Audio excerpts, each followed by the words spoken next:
کیا واقعی ملک دیوالیہ ہونے کی راہ پر گامزن ہے؟ کسی کرشمے کے منتظر؟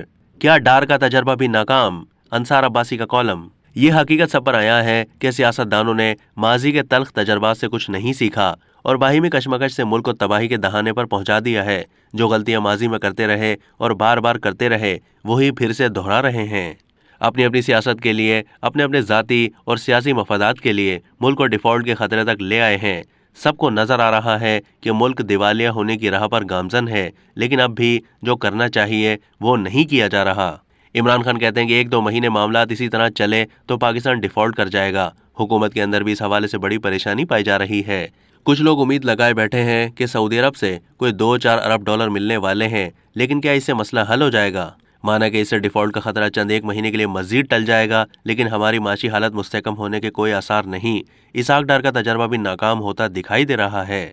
ان حالات میں کسی کو بھی لے آئیں، ہمارے حالات بہتر نہیں ہو سکتے، کیونکہ حالات بدلنے کے لیے سیاست دانوں کو اپنا رویہ بدلنا پڑے گا۔ اپنے اپنے ذاتی اور سیاسی مفادات سے بالاتر ہو کر سوچنا ہوگا، جس کے لیے بدقسمتی سے وہ بالکل تیار نہیں ہیں۔ شہباز شریف حکومت کسی کرشمے کے انتظار میں ہے، جبکہ عمران خان کہتے ہیں کہ حالات کی بہتری کا صرف ایک ہی حل ہے کہ فوری الیکشن کرائے جائیں اور حکومت انہیں سونپ دی جائے، تو پھر دیکھیں سب کچھ کیسے بدلے گا۔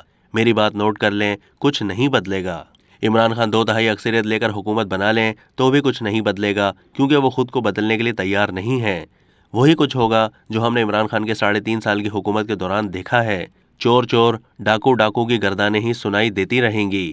کوئی بزدار ہی پنجاب میں اور خیبر پختونخوا میں آئے گا۔ خان کی ساری توجہ اپوزیشن کو ختم کرنے پر مرکوز رہے گی اور معیشت کا حال بدتر ہی رہے گا۔ شہباز شریف، جن کو بہترین ایڈمنسٹریٹر کے طور پر مانا جاتا تھا، وہ بھی ابھی تک کچھ نہیں کر سکے۔